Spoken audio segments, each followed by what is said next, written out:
इस बार का स्वतंत्रता दिवस जब भारत अपनी आजादी के 75 वर्ष पूरे करेगा, हम सभी बहुत अद्भुत और ऐतिहासिक पल के गवाह बनने जा रहे हैं।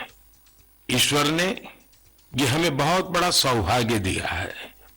आप भी सोचिए, अगर हम गुलामी के दौर में पैदा हुए होते तो इस दिन की कल्पना हमारे लिए कैसी होती। गुलामी से मुक्ति की वो तड़प, पराधीनता की बेड़ियों से आजादी की वो बेचैनी कितनी बड़ी रही होगी। वो दिन जब हम हर दिन लाखों लाख देशवासियों को आजादी के लिए लड़ते, जूझते, बलिदान देते देख रहे होते, जब हम हर सुबह इस सपने के साथ जग रहे होते कि मेरा हिंदुस्तान कब आजाद होगा, और हो सकता है हमारे जीवन में वो भी दिन आता जब वंदे मातरम और भारत मां की जय बोलते हुए हम आने वाली पीढ़ियों के लिए अपना जीवन समर्पित कर देते, जवानी खपा देते। साथियों, 31 जुलाई यानी आज ही के दिन हम सभी देशवासी शहीद उधम सिंह जी की शहादत को नमन करते हैं। मैं से अन्य सभी महान क्रांतिकारियों को अपनी विनम्र श्रद्धांजलि अर्पित करता हूं, जिन्होंने देश के लिए अपना सर्वस्व न्योछावर कर दिया। साथियों, मुझे देखकर बहुत खुशी होती है कि आजादी का अमृत महोत्सव एक जन आंदोलन का रूप ले रहा है। सभी क्षेत्रों और समाज के हर वर्ग के लोग इससे जुड़े अलग अलग कार्यक्रमों में हिस्सा ले रहे हैं। ऐसे ही एक कार्यक्रम इस महीने की शुरुआत में मेघालय में हुआ। मेघालय के बहादुर योद्धा यू टिरोत सिंह जी की पुण्यतिथि पर लोगों ने उन्हें याद किया। टिरोत सिंह जी ने खासी हिल्स पर नियंत्रण करने और वहां की संस्कृति पर प्रहार करने की अंग्रेजों की साजिश का जमकर विरोध किया था। इस कार्यक्रम में बहुत सारे कलाकारों ने सुंदर प्रस्तुतियां दी, इतिहास को जिंदा कर दिया। इसमें एक कार्निवल का आयोजन भी किया गया, जिसमें मेघालय की महान संस्कृति को बड़े ही खूबसूरत तरीके से दर्शाया गया। अब से कुछ हफ्ते पहले कर्नाटका में अमृता भारती कन्नडार्थी नाम का एक अनूठा अभियान भी चलाया गया। इसमें राज्य की 75 जगहों पर आजादी के अमृत महोत्सव से जुड़े बड़े भव्य कार्यक्रम आयोजित किए गए। इनमें कर्नाटका के महान स्वतंत्रता सेनानियों को याद करने के साथ ही स्थानीय साहित्यिक उपलब्धियों को भी सामने लाने की कोशिश की गई। साथियों, इसी जुलाई में एक बहुत ही रोचक प्रयास हुआ है, जिसका नाम है आजादी की रेलगाड़ी और रेलवे स्टेशन। इस प्रयास का लक्ष्य है कि लोग आजादी की लड़ाई में भारतीय रेल की भूमिका को जाने। देश में अनेक ऐसे रेलवे स्टेशन हैं जो स्वतंत्रता आंदोलन के इतिहास से जुड़े हैं। आप भी इन रेलवे स्टेशनों के बारे में जानकर हैरान होंगे। झारखंड के गोमो जंक्शन को अब आधिकारिक रूप से नेताजी सुभाष चंद्र बोस जंक्शन गोमो के नाम से जाना जाता है। जानते हैं क्यों?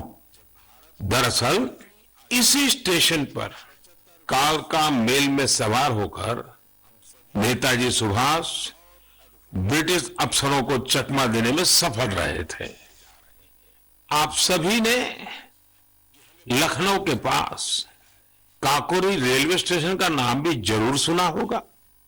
इस स्टेशन के साथ राम प्रसाद बिस्मिल और अशफाक उल्लाह खान जैसे जाबाजों का नाम जुड़ा है। यहां ट्रेन से जा रहे अंग्रेजों के खजाने को लूटकर वीर क्रांतिकारियों ने अंग्रेजों को अपनी ताकत का परिचय करा दिया था।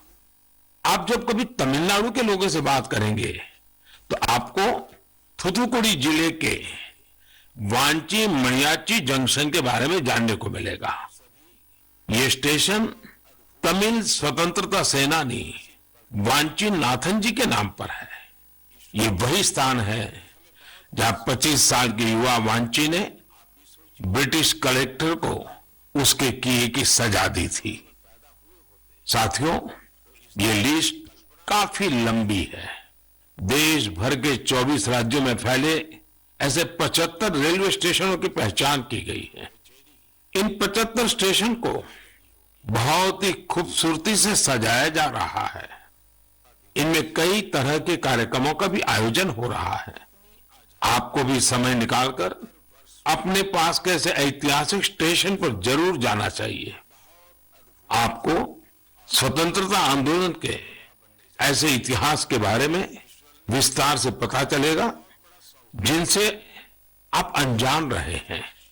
मैं आसपास के स्कूल के विद्यार्थियों से आग्रह करूंगा, टीचर से आग्रह करूंगा कि अपने स्कूल के छोटे छोटे बच्चों को लेकर के जरूर स्टेशन पे जाएं और पूरा घटनाक्रम उन बच्चों को सुनाएं, समझाएं।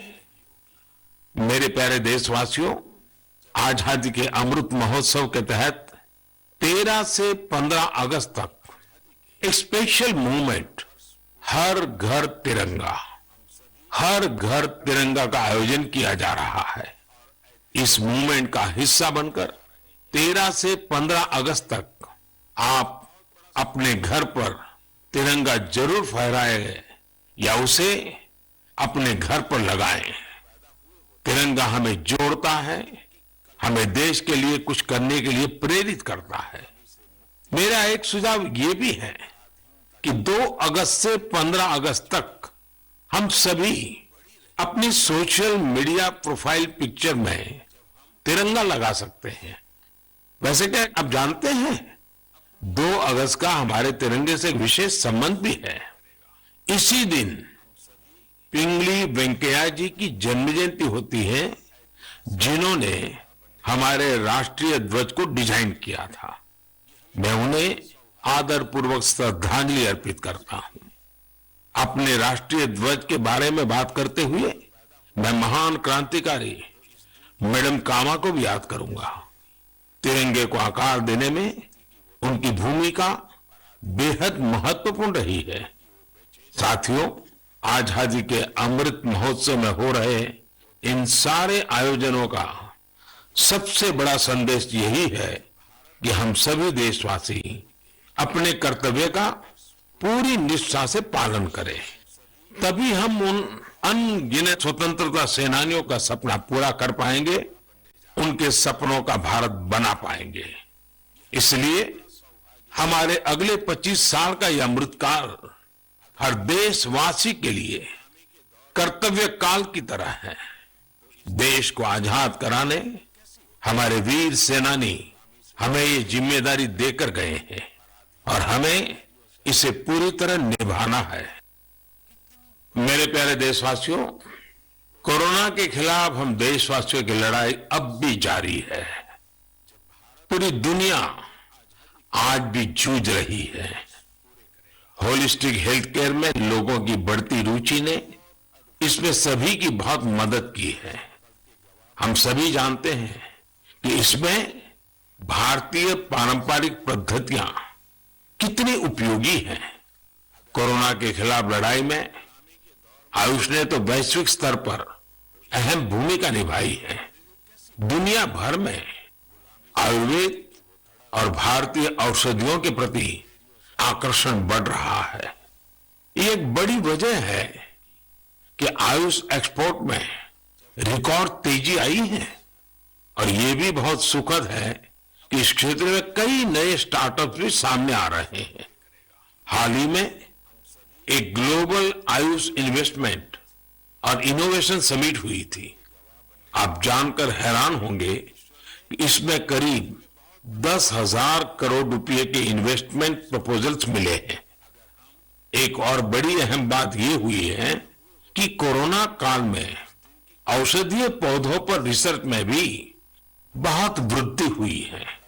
इस बारे में बहुत सी रिसर्च स्टडीज पब्लिश हो रही हैं। निश्चित रूप से एक अच्छी शुरुआत है। साथियों, देश में विभिन्न प्रकार के औषधीय पौधों और जड़ी बूटियों को लेकर एक और बेहतरीन प्रयास हुआ है। अभी अभी जुलाई महीने में इंडियन वर्चुअल हर्बेरियम को लॉन्च किया गया। यह इस बात का भी उदाहरण है कि कैसे हम डिजिटल वर्ल्ड का इस्तेमाल अपनी जड़ों से जुड़ने में कर सकते हैं। Indian virtual herbarium preserve plants या प्लांट पार्ट्स की डिजिटल इमेजेस का एक रोचक संग्रह है जो कि वेब पर फ्रीली अवेलेबल है। इस वर्चुअल हर्बेरियम पर अभी लाख से अधिक स्पेसिमेंस और उनसे जुड़ी साइंटिफिक इंफॉर्मेशन उपलब्ध है। वर्चुअल हर्बेरियम में भारत की बॉटनिकल डाइवर्सिटी की समृद्ध तस्वीर भी दिखाई देती है। मुझे विश्वास है इंडियन वर्चुअल हर्बेरियम भारतीय वनस्पतियों पर रिसर्च के लिए एक इंपॉर्टेंट रिसोर्स बनेगा। मेरे प्यारे देशवासियों, मन की बात में हम हर बार देशवासियों की ऐसी सफलताओं की चर्चा करते हैं जो हमारे चेहरे पर मीठी मुस्कान बिखेर देती है। अगर कोई सक्सेस स्टोरी मीठी मुस्कान भी बिखेरे और स्वाद में भी मिठास भरे, तब तो आप इसे जरूर सोने पर सुहागा कहेंगे। हमारे किसान इन दिनों शहद के उत्पादन में ऐसा ही कमाल कर रहे हैं। शहद की मिठास हमारे किसानों का जीवन भी बदल रही है, उनकी आय भी बढ़ा रही है। हरियाणा में यमुनानगर में एक मधुमक्खी पालक साथी रहते हैं, सुभाष कंबोज जी। सुभाष जी ने वैज्ञानिक तरीके से मधुमक्खी पालन का प्रशिक्षण लिया। इसके बाद उन्होंने केवल 6 बॉक्स के साथ अपना काम शुरू किया था। आज वो करीब 2000 बॉक्सेस में मधुमक्खी पालन कर रहे हैं। उनका शहद कई राज्यों में सप्लाई होता है। जम्मू के पल्ली गांव में विनोद कुमार जी भी 1500 से ज्यादा कॉलोनियों में मधुमक्खी पालन कर रहे हैं। उन्होंने पिछले साल रानी मक्खी पालन का प्रशिक्षण लिया है। इस काम से वो सालाना 15 से 20 लाख रुपए कमा रहे हैं। कर्नाटका के एक और किसान है मधुकेश्वर हेगड़े जी। मधुकेश्वर जी ने बताया कि उन्होंने भारत सरकार से 50 मधुमक्खी कॉलोनियों के लिए सब्सिडी ली थी। आज उनके पास 800 से ज्यादा कॉलोनियां हैं और वो कई टन शहद बेचते हैं। उन्होंने अपने काम में इनोवेशन किया और वो जामुन शहद, तुलसी शहद, आंवला शहद जैसे वानस्पतिक शहद भी बना रहे हैं। मधुकेश्वर जी, मधु उत्पादन में आपके इनोवेशन और सफलता आपके नाम को भी सार्थक करती है। साथियों, आप सब जानते हैं कि शहद को हमारे पारंपरिक स्वास्थ्य विज्ञान में कितना महत्व दिया गया है। आयुर्वेद ग्रंथों में तो शहद को अमृत बताया गया है। शहद न केवल हमें स्वाद देता है बल्कि आरोग्य भी देता है। शहद उत्पादन में आज इतनी अधिक संभावनाएं हैं कि प्रोफेशनल पढ़ाई करने वाले युवा भी इसे अपना स्वरोजगार बना रहे हैं। ऐसे ही एक युवा है यूपी में गोरखपुर के निमित सिंह। निमित जी ने बीटेक किया है। इनके पिता भी डॉक्टर हैं, लेकिन पढ़ाई के बाद नौकरी की जगह निमित जी ने स्वरोजगार का फैसला लिया। उन्होंने शहद उत्पादन का काम शुरू किया। क्वालिटी चेक के लिए लखनऊ में अपनी एक लैब भी बनवाई। निमित जी अब शहद और बी वैक्स से अच्छी कमाई कर रहे हैं और अलग अलग राज्यों में जाकर किसानों को प्रशिक्षित भी कर रहे हैं। ऐसे युवाओं की मेहनत से ही आज देश इतना बड़ा शहद उत्पादक बन रहा है। आपको जानकर खुशी होगी कि देश से शहद का निर्यात भी बढ़ गया है। देश ने national bee keeping and honey mission जैसे अभियान चलाए, किसानों ने पूरा परिश्रम किया और हमारे शहद की मिठास दुनिया तक पहुंचने लगी। अभी इस क्षेत्र में और भी बड़ी संभावनाएं मौजूद है। मैं चाहूंगा कि हमारे युवा इन अवसरों से जुड़कर उनका लाभ लें और नई संभावनाओं को साकार करें। मेरे प्यारे देशवासियों, मुझे हिमाचल प्रदेश से मन की बात के एक श्रोता श्रीमान आशीष बहल जी का एक पत्र मिला है। उन्होंने अपने पत्र में चंबा के मिंजर मेले का जिक्र किया है। दरअसल मिंजर मक्के के फूलों को कहते हैं। जब मक्के में मिंजर आते हैं तो मिंजर मेला भी मनाया जाता है और इस मेले में देश भर के पर्यटक दूर दूर से हिस्सा लेने के लिए आते हैं। संयोग से मिंजर मेला इस समय चल भी रहा है। आप अगर हिमाचल घूमने गए हुए हैं तो इस मेले को देखने चंबा जा सकते हैं।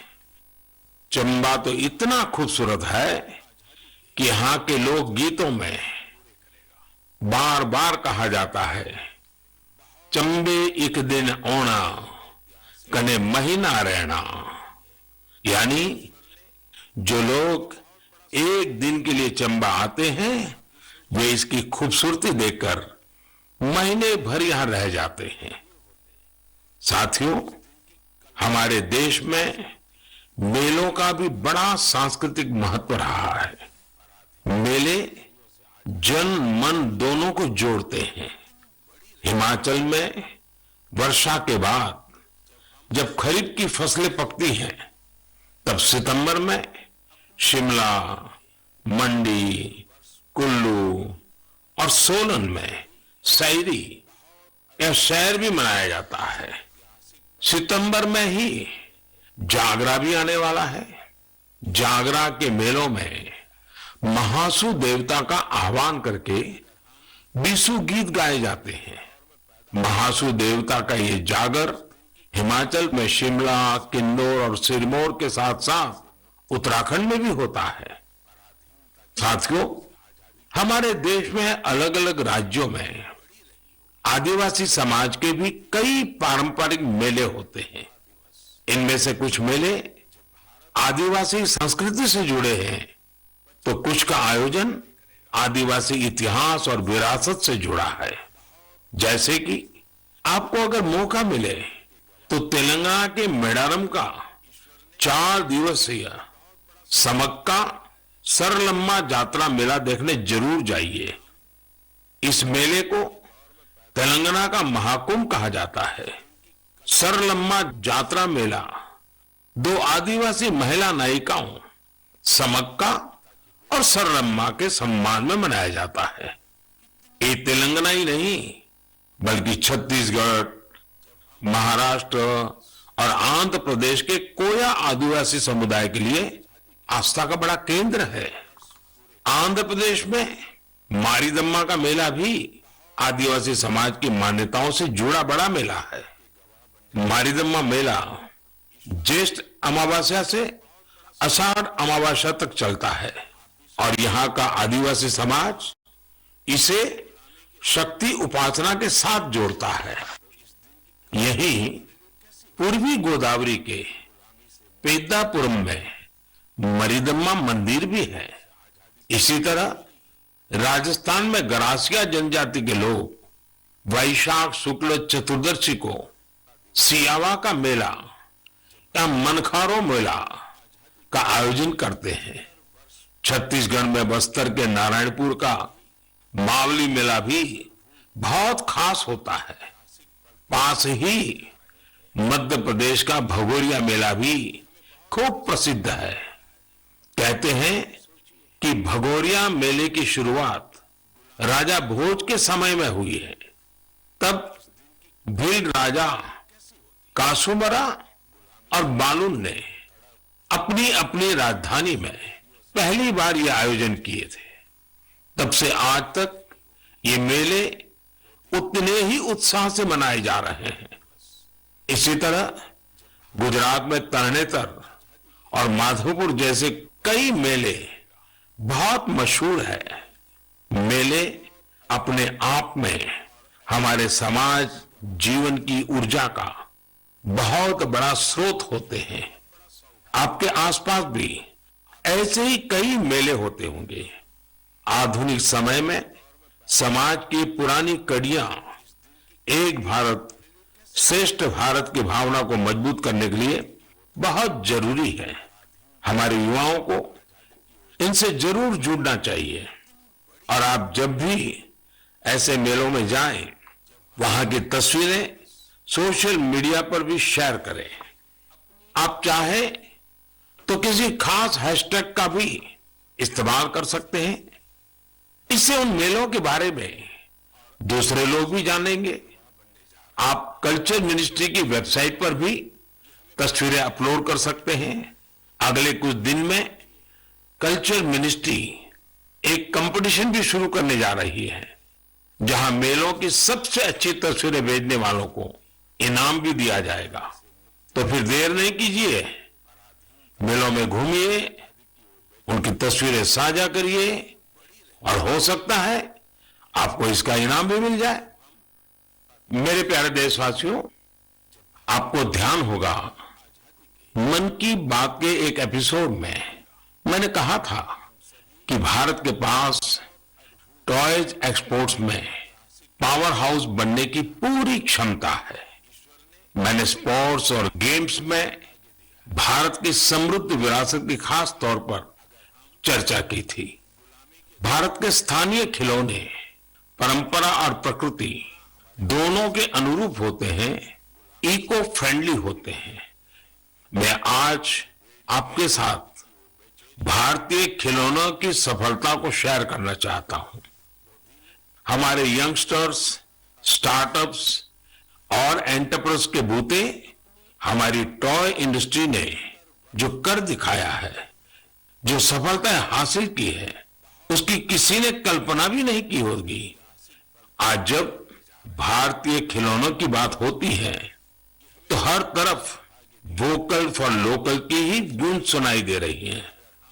आपको ये जानकर भी अच्छा लगेगा कि भारत में अब विदेश से आने वाले खिलौनों की संख्या लगातार कम हो रही है। पहले जहां 3,000 करोड़ रुपए से ज्यादा के खिलौने बाहर से आते थे, वहीं अब इनका आयात 70% तक घट गया है। और खुशी की बात यह कि इसी दौरान भारत ने 2,600 करोड़ रुपए से अधिक के खिलौनों को विदेशों में निर्यात किया है, जबकि पहले 300-400 करोड़ रुपए के खिलौने ही भारत से बाहर जाते थे। और आप तो जानते ही हैं कि ये सब कोरोना काल में हुआ है। भारत के टॉय सेक्टर ने खुद को ट्रांसफॉर्म करके दिखा दिया है। इंडियन मैन्युफैक्चरर्स अब इंडियन माइथोलॉजी, हिस्ट्री और कल्चर पर आधारित खिलौने बना रहे हैं। देश में जगह जगह खिलौने के जो क्लस्टर्स हैं, खिलौने बनाने वाले जो छोटे छोटे उद्यमी हैं, उन्हें इसका बहुत लाभ हो रहा है। इन छोटे उद्यमियों के बनाए खिलौने अब दुनिया भर में जा रहे हैं। भारत के खिलौना निर्माता विश्व के प्रमुख ग्लोबल टॉय ब्रांड के साथ मिलकर भी काम कर रहे हैं। मुझे ये भी बड़ा अच्छा लगा कि हमारा स्टार्टअप सेक्टर भी खिलौनों की दुनिया पर पूरा ध्यान दे रहा है। वे इस क्षेत्र में कई मजेदार चीजें भी कर रहे हैं। बेंगलुरु में शूमी टॉय नाम का स्टार्टअप इको फ्रेंडली खिलौनों पर फोकस कर रहा है। गुजरात में आर्किडजू company AR based flash cards और एआर बेस्ड स्टोरी बुक्स बना रही है। पुणे की कंपनी फनवेंशन लर्निंग खिलौने और एक्टिविटी पजल्स के जरिए साइंस, टेक्नोलॉजी और मैथ्स में बच्चों की दिलचस्पी बढ़ाने में जुटी है। मैं खिलौनों की दुनिया में शानदार काम कर रहे ऐसे सभी मैन्युफैक्चरर्स को, स्टार्टअप्स को बहुत बहुत बधाई देता हूं। आइए हम सब मिलकर भारतीय खिलौनों को दुनिया भर में और अधिक लोकप्रिय बनाएं। इसके साथ ही मैं अभिभावकों से भी आग्रह करना चाहूंगा कि वे अधिक से अधिक भारतीय खिलौने, पजल्स और गेम्स खरीदें। साथियों, क्लासरूम हो या खेल का मैदान, आज हमारे युवा हर क्षेत्र में देश को गौरवान्वित कर रहे हैं। इसी महीने पीवी सिंधु ने सिंगापुर ओपन का अपना पहला खिताब जीता है।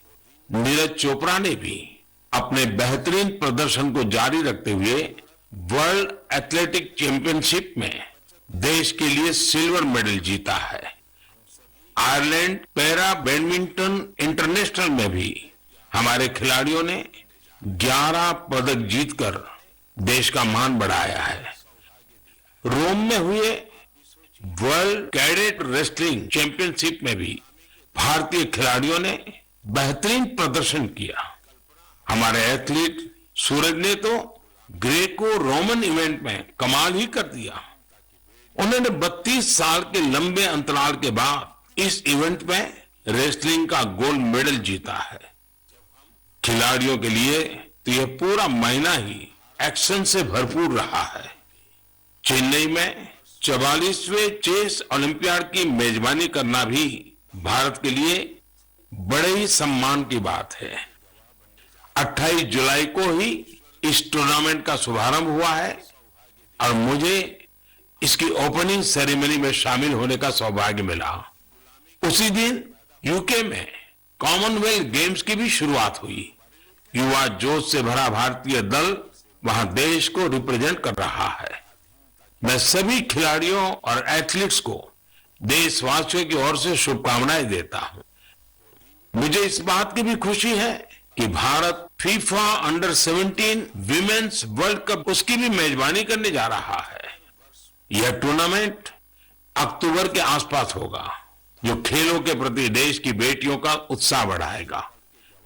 साथियों, कुछ दिन पहले ही देश भर में 10वीं और 12वीं कक्षा के परिणाम भी घोषित हुए हैं। मैं उन सभी स्टूडेंट्स को बधाई देता हूं जिन्होंने अपने कठिन परिश्रम और लगन से सफलता अर्जित की है। महामारी के चलते पिछले 2 साल बेहद चुनौतीपूर्ण रहे हैं। इन परिस्थितियों में भी हमारे युवाओं ने जिस साहस और संयम का परिचय दिया वह अत्यंत सराहनीय है। मैं सभी के सुनहरे भविष्य की कामना करता हूं। मेरे प्यारे देशवासियों, आज हमने आजादी के 75 साल पर देश की यात्रा के साथ अपनी चर्चा शुरू की थी। अगली बार जब हम मिलेंगे तब हमारे अगले 25 साल की यात्रा भी शुरू हो चुकी होगी। अपने घर और अपनों के घर पर हमारा प्यारा तिरंगा फहरे, इसके लिए हम सबको जुटना है। आपने इस बार स्वतंत्रता दिवस को कैसे मनाया? क्या कुछ खास किया? ये भी मुझसे जरूर साझा करिएगा। अगली बार हम अपने इस अमृत पर्व के अलग अलग रंगों पर फिर से बात करेंगे। तब तक के लिए मुझे आज्ञा दीजिए। बहुत बहुत धन्यवाद।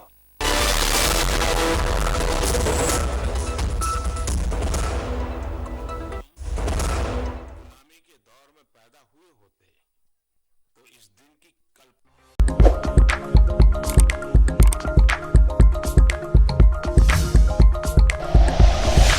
Like and share videos, subscribe करें हमारा चैनल और प्रेस करें बेल आइकॉन। न्यूज़ 11 भारत, सच है तो दिखेगा।